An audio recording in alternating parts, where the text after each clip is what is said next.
ही दृश्य आपण पाहतोय दादरमध्ये शिवाजी पार्कात जमणारी तरुणाई. रोहित पवार देखील तिकडे पोहोचलेले आहेत. तिरंगा हातात घेऊन एक स्पेशल टी शर्ट बनवून हे सगळे आता तरुण दादरमधल्या शिवाजी पार्क परिसरात पोहोचतायत. ठाकरे बंधूंच्या वतीनं विजयी सभेचं विजयी रॅलीचं आयोजन करण्यात आले आणि त्याच रॅलीमध्ये सहभागी होण्यासाठी हे सगळे तरुण पोहोचले. धर्मेंद्र प्रधान यांनी काल त्यांच्या शिक्षण मंत्री या पदाचा राजीनामा दिला. त्यांच्या जागी आता सध्या प्रल्हाद जोशी यांची नियुक्ती झाली आहे. पण नीटचा पेपर लीक झाला तो NTA मधल्या प्राध्यापकांनी केला, पण त्याला जबाबदार धरलं गेलं. शिक्षण मंत्री धर्मेंद्र प्रधान यांना आणि कॉकरोच जनता पार्टीच्या वतीनं महिनाभरापासून जंतर मंतरवर आंदोलन पुकारलं गेलं. त्यात धर्मेंद्र प्रधान यांच्या राजीनाम्याची मागणी करण्यात आली आणि काल जेव्हा या तरुणाईचा आक्रोश रस्त्यावर आपल्याला दिसला त्यानंतर काल धर्मेंद्र प्रधान यांनी आपल्या पदाचा राजीनामा सुपूर्द केला आणि त्यानंतर काल संध्याकाळपासूनच देशभरात अनेक ठिकाणी हे सगळे तरुण आहेत ते जल्लोष करतायत. ही मुंबईतली दृश्य आहेत. मुंबईच्या दादरमधल्या शिवाजी पार्क परिसरात आज सगळेच मुंबईकर बहुधा इथे जमतायत. हातात तिरंगा घेऊन हे सगळे तरुण त्यांचे पालक सुद्धा तिकडे जमताना आपल्याला दिसतायत. कारण ही जी व्यवस्था आहे ती बदलली पाहिजे अशी प्रत्येकाचीच इच्छा आहे आणि त्यालाच एक सपोर्ट करण्यासाठी आजच्या या विजयी रॅलीमध्ये हे सगळे मुंबईकर सहभागी होताना आपल्याला दिसतायत. पोलिसांकडून देखील विशेष खबरदारी घेतली जाते. हे सगळ्यात महत्त्वाची गोष्ट होती आणि आपण आधी बघितलं असेल ग्रामीण भागाचे विषय वेगळे, शहरी भागातले वेगळे, पण या आंदोलनामुळे आणि हे एकजूट जी आपल्या सगळ्यांना बघायला मिळते त्यामुळे झालं असं की भारतीय म्हणून सगळे युवा एकत्रित आलेले आहेत आणि मला विश्वास आहे विद्यार्थ्यांसाठी लढले, उद्या जाऊन युवांसाठी लढतील, शेतकऱ्यांसाठी लढतील, महिलांवर अत्याचार झाला त्या विरोधात लढतील. कारण का 40 वयोगटाच्या खाली हे युवा 60% मतदार आहेत, नाहीतर लोकसंख्या आहे. त्यामुळे या युवांची एकजूट उद्या जाऊन लोकशाही टिकवण्यासाठी आणि संविधान टिकवण्यासाठी नक्कीच त्याचा फायदा होईल. रोहितजी, सगळ्यात पहिल्यांदा कोणी गांभीर्याने घेतलं होतं, पण राजीनामा झाला, गांभीर्याने घेतला. अब्जाधिकाचा किती मोठा हा संपूर्ण आंदोलन होतं, काय सांगायला आपण? तरी विजय झालेला आहे आणि 12 वर्ष जो काही अहंकार या सरकारला आला होता तो या युवांनी मोडून काढला, हे सगळ्यात जास्त महत्वाचं आहे. आणि याच्या पुढे सुद्धा सरकार सुद्धा काळजीने विचार करेल. ना तर कुठलाही मंत्री तिथं बसला तर फक्त नेता म्हणतोय म्हणून करायचं का, लोक काय म्हणतील याचाही विचार केला जाईल असं मला वाटायला लागलेलं आहे. त्यामुळे पुरी सरकार ही आता कुठे हल्लेली आहे. म्हणूनच तुम्ही बघितलं असेल 2 दिवसापूर्वी जेव्हा बैठक झाली होती कॅबिनेटची दिल्लीत, तेव्हा तिथं सांगण्यात आलं की सोशल मीडियावर आता लक्ष द्या. म्हणजे काम करा हे तर सांगितलंच नाही, सोशल मीडियावर लक्ष द्या. त्यामुळे कुठे ना कुठेतरी हे सरकार आता घाबरलेलं आहे, पण ते घाबरलं याच्यामुळेच एकजूट झाली. म्हणून शेवटचा प्रश्न विचारेन, किती महत्वाचं होतं की आज राजकीय पक्षाचा एकही झेंडा या कधीही कोणत्या दिवसात दिसला नाही, हेच महत्व आहे का आपण सगळे एकत्र तिरंगासाठी एकत्र आलो? तेच तर महत्वाचं आहे. कारण तिरंगा असेल, देश असेल आणि संविधान असेल तर आपण तिथं राहू शकतो. नाहीतर एका बाजूने सगळ्या गोष्टी झाल्या तर अहंकार मोठ्या प्रमाणात वाढतो आणि अहंकार वाढला तर ठराविक लोकांचा फायदा होता, पण बहुतांश लोकांचं नुकसान होतं. त्यामुळे ही एकजूट आणि हे जे काही आपण देशाच्या एकोपणाच्या खाली आलेलो आहे ते जास्त महत्वाचं आहे. बघू शकता आपल्यासोबत फरान सर आज सगळीच लोक इकडे एकत्र आली आहेत. हाऊ हॅपी आहे तुम्ही? सगळे दिवस बघितलंय काय झालं ते तुम्ही दिल्लीलाही पण गेलात. How happy? देख लीजिए भीड़ कितनी है तो आपको अंदाजा लग जाएगा.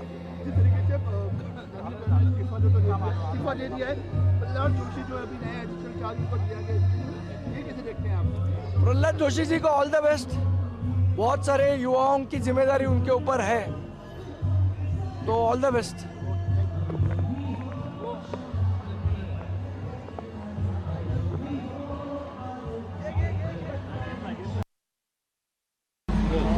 दादरच्या शिवाजी पार्कातली ही दृश्य. विजय रॅलीसाठी शिवाजी पार्कात सगळी तरुणाई जमलेली आहे. हातात तिरंगा घेऊन हे सगळे तरुण आज शिवाजी पार्कात जमलेले आपल्याला दिसत आहेत.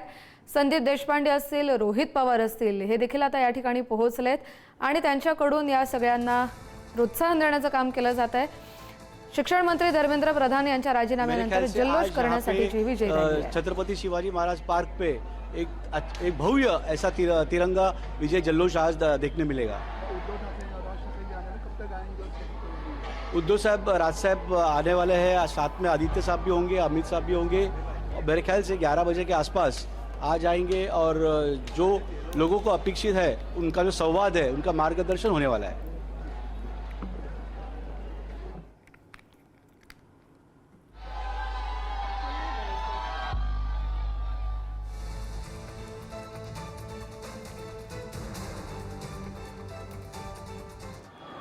देशाच्या तरुणांमधला लावा खरं तर देशाच्या जनतेमध्ये पण होता, पण तरुणांनी त्या लाव्याला वाट दिली.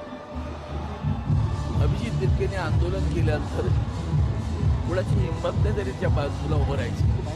हिंमत दाखवली फक्त उद्धवजी ठाकरे, पहिला माणूस, पहिले नेते ज्यांनी म्हणाले या तरुणांना तुम्ही झुरळ म्हणायचं नाही, झुरळ म्हणून त्यांचा अवमान करू नका असं म्हणणारा देशातील एकमेव नेता उद्धवजी ठाकरे. सर भर पावसात उभे ते सगळे मागं हटायला कोणी तयार नाही. दोन्ही ठाकरे बंधू काय बोलतात याकडे सगळ्यांचं लक्ष म्हणून आहे. मला मी काय बोलतो याच्यात तुझी वेळ घालू नका, त्यांचं नाही, ऐकूया. नाही, नाही, सर तुमच्याकडे देखील तेवढंच महत्व आहे कारण तुम्ही सुद्धा दिल्लीतील जंतर गेलो मंतर तो- मैदानावर जाऊन आले. मी गेलो होतो ते आदरणीय उद्धवजींच्या मार्गदर्शनानुसार गेलो होतो. मला जायचं, मी अगोदर एकदा गेलो होतो, त्यानंतर व्यासपीठावर गेलो, बांगचूंना भेटलो होतो. उद्धवजींनी सातत्यानं त्यांना सांगितलं की बाबा रे तुम्ही हे मागे घ्या म्हणून, परंतु त्या सगळ्या प्रकरणामध्ये तेव्हा ते नव्हते त्या भूमिकेमध्ये. पण मला आनंद एका गोष्टीचा वाटतो आणि अभिमान वाटतो या तरुण मुलांचा, चिकाटी. ज्यांना त्या सरन्यायाधीशांना वाटलं होतं ना की झुरळांना कसंही करून चिरडून टाकता येईल, असे बऱ्याच अंधभक्तांना सुद्धा वाटलं की सगळे अंधभक्त आजही तसंच बोलतायत बरं का. त्याची घमंड अजून करली नाही काही लोकांची.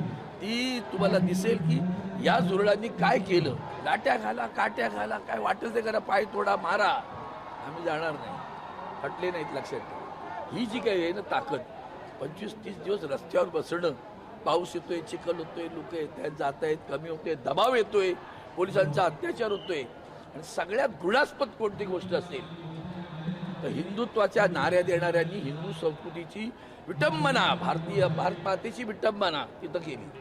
महिलांशी जे वर्तन झालं ते त्या भारत मातेची विटंबना. ज्या पद्धतीनं महिलांना बांबू ज्या पद्धतीने पाठवून काय करत होते ते लोक मारत होते किंवा आणखीन काय करत होते ते तुम्ही सगळ्यांनी पण ती विकृत भूमिका या गृह खात्याच्या लोकांनी घेतली. त्या विकृतीचा पण प्रचंड राग आहे बरं. आणि म्हणून अशा वेळेला निव्वळ शब्दांनी आदित्यजी उद्धवजींनी पाठिंबा दिला नाही, तर त्याच्या पलीकडे इथं आदित्यजी ठाकरे आणि अमितजी ठाकरे यांच्या नेतृत्वाखाली प्रचंड मोठी तरुणाईची आंदोलनं झाली. ती पाहिल्यानंतर दिल्लीला कळलं की दिल्लीच्या तख्त्याला महाराष्ट्र सुद्धा धक्का देतोय जबरदस्त. आणि मग राजसाहेब उद्धवसाहेब एकत्र जोरदार सुरू झालं. लोकसभेचं अधिवेशन सुरू झालं तर एक आणखीन चांगली गोष्टी, दुधात साखर पडली. सर्व विरोधी पक्षांना सुद्धा सद्बुद्धी झाली, सगळे एकत्र आले, दाबलं, वाकावं लागलं, कमरेत वाकावं लागलं. जो बीजेपी कहती थी कि जो हमें जो है कोई रिजिग्नेशन नहीं देंगे, किसे देते सर ऐसे स्टेटमेंट को? जो बीजेपी कहती थी कि कोई भी कैबिनेट मिनिस्टर, मैंने तारे जमीन पर आए, घमंड जमीन पर आए, जिनके दो ही जो शब्द है अंग्रेजी में, एक तो है हैट्रेड, दूसरा है एरोगेंस. ये दोनों उनको लागू पड़ते. घमंड और द्वेष, यही उन्होंने देश में निर्माण किया, उसको भंग किया. बस इनफ.